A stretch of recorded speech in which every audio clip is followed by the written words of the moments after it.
Good Thursday morning, Central Georgia. You're taking a live look at the Georgia National Fair in beautiful Houston County.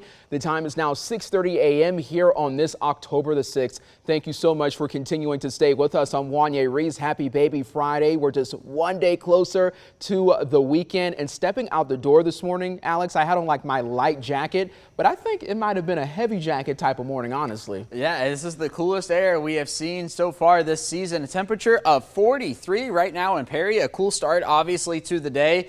And yeah, it is fairly cool out there. I had the little fleece jacket on this morning, and it was just not enough. It was just a little too cold stepping out the door. We got 45 in Macon, 44 in Byron, 42 in Fort Valley. Our average low for today is 58 degrees. So we are running some 10 to 15 degrees below that. 45 in Cochrane. Dublin not checking in right now. 45 in McRae and 46 down in Rochelle this morning. The radar picture, nothing to speak of on it as expected. Also across the southeast, fairly quiet. 45 here in Macon is the cool spot on the map. 47 over in Columbus, Mississippi. 62 still down in Houston, and 65 in New Orleans this morning. Out the door today, look for these temperatures to rise into the 70s by the noon hour. 80s later on this afternoon. Our average high is 82. I'm going with a high of 84. Mostly sunny, and we will be warming up fairly quickly. So coming up in a few minutes, we do have high fire danger today. The combination of the light wind, the really dry air, and the cool temperatures, plus the perfect forecast for the fair, all that comes your way here in a few minutes. Thank you, Alex. We'll check in with you soon. This morning, Warner Robins firefighters and ranked police officers continue to wait for their retention or sign-on bonuses. It's been months since City Hall passed the $4,000 bonus to the city's current police officers and firefighters, and a $4,000 sign-on bonus to new recruits in those departments. So in July, council approved the city's 2023 fiscal budget, and in September, the council approved the city's millage rate, securing the money to pay for them. Warner Robins Mayor LaRhonda Patrick says before they give out the bonuses, the city's attorney's office has to finish an acknowledgement of conditions contract by her request. I don't believe in putting things out there and not backing it up in writing. So that's why we've elected to do this document, to protect us and also to protect our officers and firemen so they understand exactly how they earn those bonuses. So that's just an enhancement of the process, but not a requirement. Well, now we're learning some of the conditions Mayor Patrick wants in those contracts. This year, police officers and firefighters are expected to receive 1/3 of their bonus. Patrick says then, in the coming fiscal years, they will receive the other 2/3. If they get a promotion or leave the departments, they forfeit the remainder of their bonuses. The city's records department says since the new budget passed a few months ago, the fire department hired 6 new firefighters and the police department hired 3 new officers. This morning, 21-year-old Matthew Milner Jr. sits in jail in connection to a shooting that happened in August. The Bibb County Sheriff's Office arrested Milner Jr. and charged him with murder in the death investigation of Jemiah Warner. At the time Milner was charged with murder, he was already in the Bibb County Jail. So back on August the 20th, someone shot at Warner's car while she was driving on Delwood Court near Delwood Drive. Warner and her 21-year-old male passenger then drove to a Circle K on Thomaston Road, where she died from her injuries. When the August shooting happened, Milner was actually out on bond for additional charges from another incident. The Monroe County Sheriff's Office says a man died in a single car accident. This happened yesterday morning around 7:45 a.m. on Highway 87. Deputies say Michael Adams lost control of his pickup, hit a tree, and died on the scene. 6:34 right now, federal authorities started warning of a threatening environment ahead of this year's midterms. I think the greatest threat is anything that would make people not have confidence that the elections are accurate and that they were fair. Federal election officials are closely monitoring potential threats ranging from cyber to physical violence to misinformation.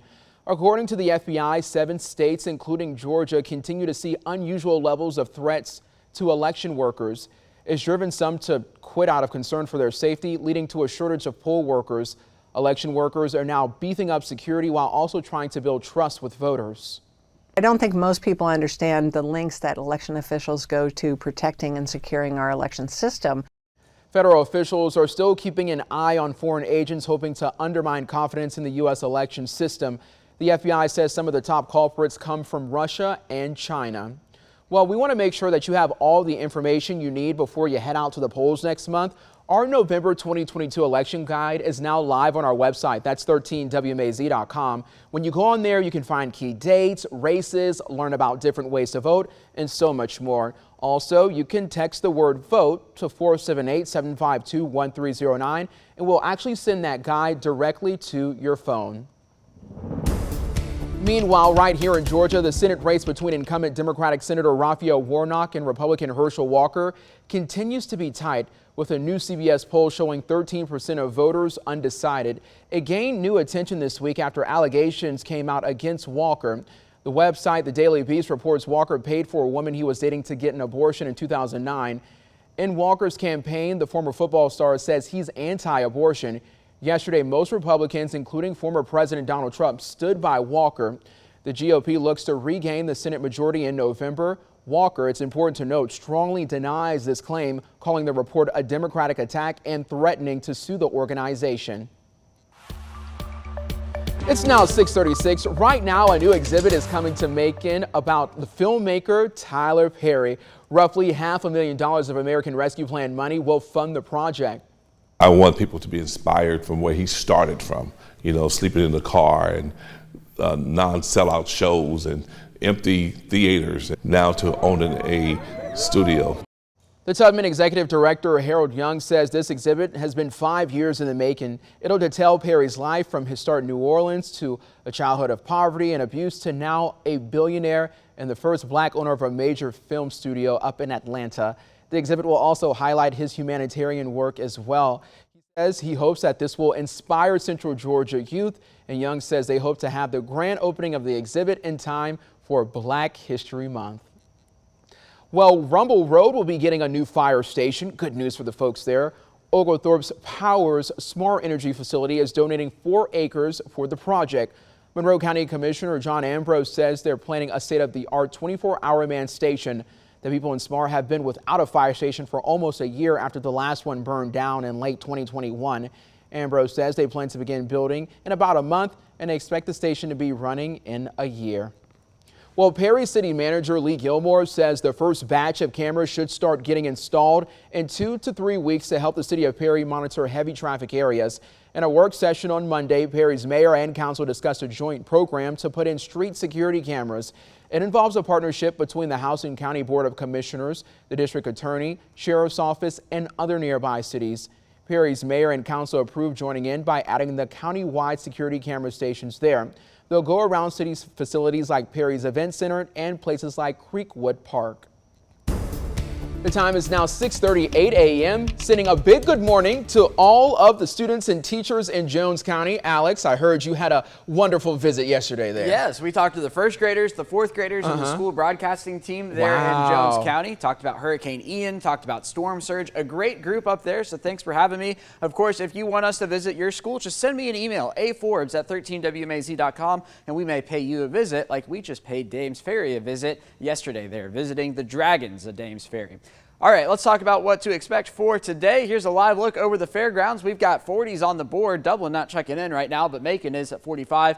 Warner Robins at 47. Milledgeville at 47 as well. And in Perry, where we're looking, 43 degrees, 42 in Fort Valley. You are only 3 degrees away from the 30s right now in Fort Valley. 44 in Byron, 47 in Warner Robins, and 47 in Gray this morning. Elsewhere across the area, more 40s on the board. 49 over in Sandersville, 48 in Wrightsville, 50 in Swainsboro, Eastman, 41. You just updated that. And Unadilla, look, that just updated too. So yeah, close to the 30s this morning. The radar picture is quiet across central Georgia, thanks to high pressure up towards the north. This is ushering in somewhat of a northerly wind, but this cold front back out towards the west is going to be our next weather maker in terms of some cloud cover across the area. Not going to be today, though. It's going to be tomorrow. I'll roll the clock forward through today. You're looking at temperatures in the 70s by the noon hour, into the 80s later on this afternoon, and then cooling off again tomorrow night, but not quite as cool as we are this morning, and then a few degrees warmer once we get into tomorrow afternoon. But notice the increased cloud cover we have here tomorrow afternoon and on into Saturday. This is going to be the front working its way through, but since since our air is very dry and we don't have a whole lot of moisture to work with, we're not going to be looking at the chance of rain.